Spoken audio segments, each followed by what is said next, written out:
take hours to cut open a piece of rough jade, so merchants and traders would negotiate a price for an uncut stone by observing the quality of the jade through a small window scraped off the oxidized opaque skin without knowing the true quality of the whole piece of jade they were buying. I was told that while the worth of gold can be measured by weight and market price, there is no standardized method for determining the value of jade. There is a rating system that ranks jade on a scale from A for exceptional to E for acceptable based on tone, texture, translucency, and color. But it's not widely recognized. The best price determinant is your perception of the stone's beauty and how much you're willing to pay. When it comes to jade, so it's said, you don't choose the piece, it chooses you. Oh, okay. See, once you've gone to the museum and learned a bit about jade and decided that, well, you want to buy something, you can come to the shop and they'll teach you, what piece to buy, what's so good about it. This, for example, the guys told me, is really valuable because it's got clouds and it's got different shades of green, so there's variance in it, which makes it really, really pretty.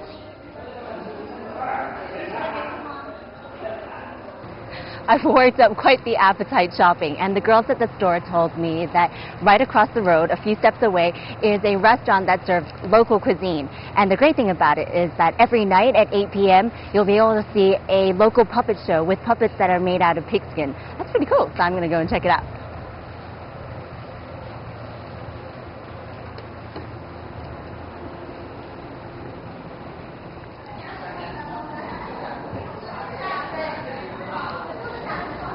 Ah, that's where the shadow puppet performance is going to take place later at 8, down there.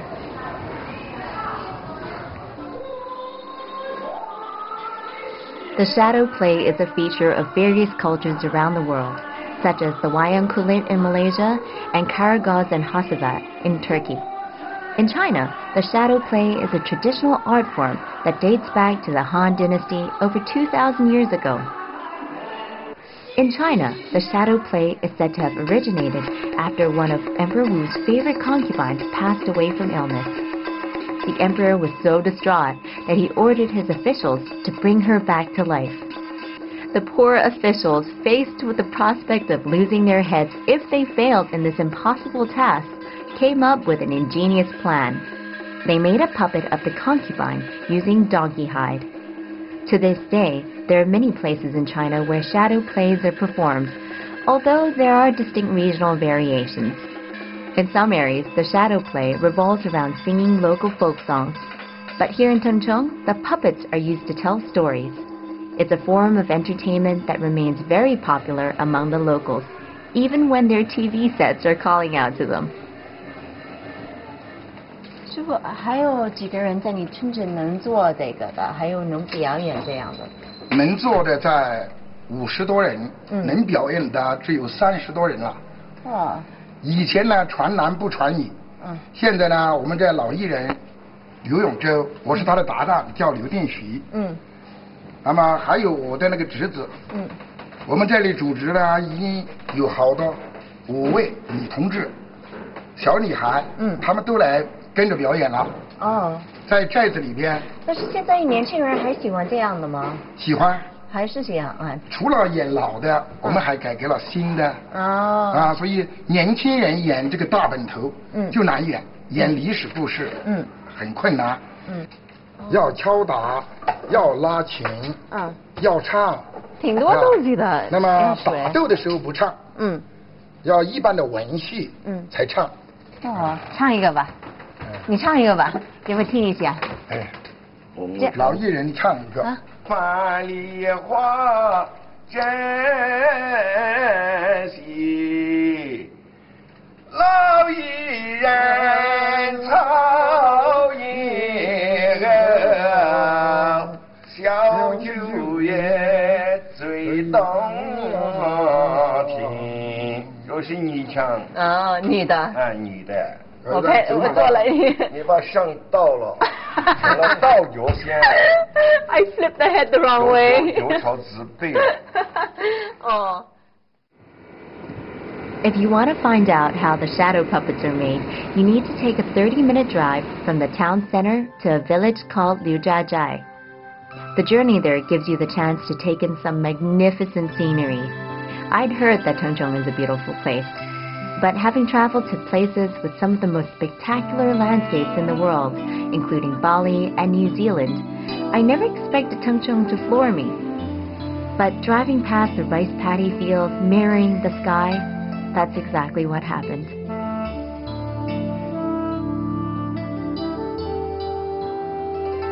Unlike the shadow puppets in other parts of China, the Tengchong variety are made from horse skin rather than the usual donkey hide.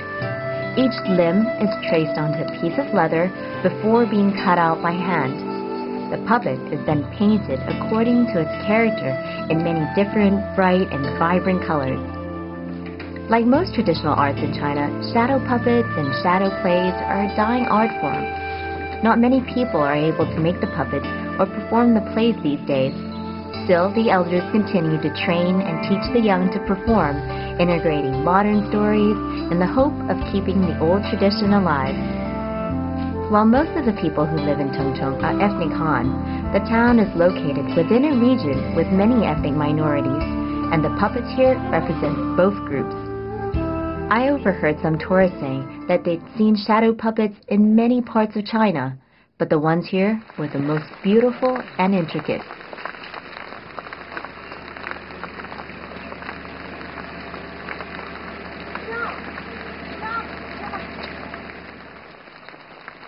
In a small village not far from Liujiajai in Tengchong, you'll find another traditional art in the form of a household item. While most prefer the plastic form these days to keep off the rain or summer heat, a traditional paper umbrella is an art form. Originally from the Fujian province, collapsible umbrellas were used in China long before they were introduced in the West during the mid-17th century. The earliest reference to umbrellas in China dates from some 2,400 years ago, when their use was confined to the imperial family and high officials on ceremonial occasions. Paper umbrellas are made in several regions of China, but they all differ. Here in Tengchong, the frames are made from bamboo and covered with oiled paper, and then decorated in a rustic and natural style. This makes them quite different from the silk versions in the south, which are decorated with delicate paintings of flowers and nature. In the past, handmade paper umbrellas were in common use throughout China, and every household in this village produced some. Nowadays, it's a dying art, and fewer than 10 families in the village still make them. This artist tells me that he's now 80 years old and has been making paper umbrellas since he was 9. In an effort to keep the art alive and carry on the tradition, he's taught his son to make them, even though they're no longer very popular. Most of the umbrellas are now sold as souvenirs or movie props for period films. It's still a treasured piece of China's history, so if you come across one on your travels, buy it and take it home. It's not just a decorative item. The ribs of these umbrellas are made from bamboo that is more than 5 years old, so they'll probably last longer than your average 10-kwai shop-bought variety. I couldn't help myself and bought a few. Now, I'm just waiting for a rainy day. What do you reckon? It was well worth coming to this little village, even though it's raining outside. I mean, how often do you get to buy a paper umbrella?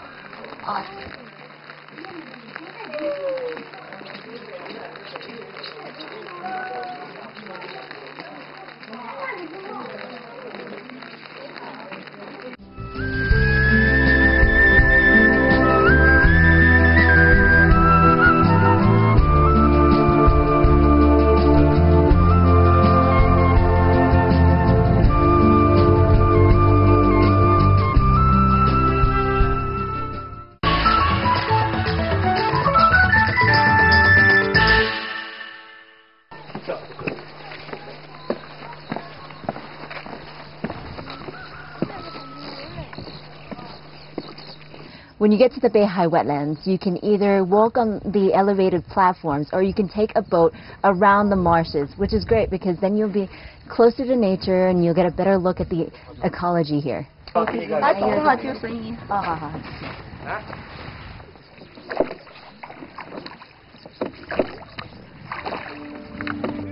The Bay High Wetlands lie 12.5 kilometers northwest of Chengchou. Covering an area of 10,000 square kilometers, they embrace a complex ecosystem and great biological diversity. The Bay High Wetlands are a major ecotourism destination for those visiting Chengchou. As one of 33 key national wetland areas in China, they are the only state-level protected wetland in Yunnan province. Photographers flock to the Bay High Wetlands in every season to capture the magnificence of the surroundings. They're also a research center that attract environmental scientists from all over the world.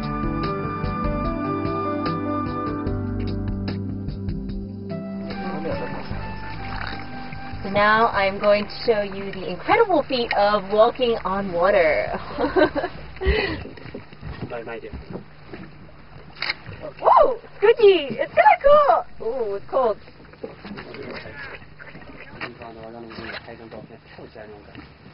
Never having visited a marsh, I was surprised to learn that you can stand on tufts of grass that appear to be floating on the water.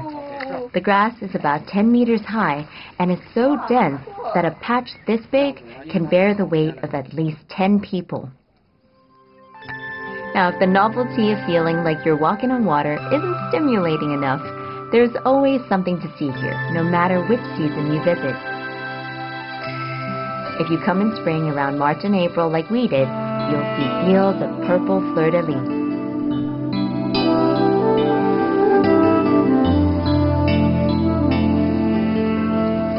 You know, when you live in a city, you tend to think that you're bigger than everybody else, that you're pretty much invincible and, you know, you're the man about town. But coming here, I feel so insignificant because I'm surrounded by these ginormous mountains and it feels like a reality check, like I'm just this one little being in this massive world.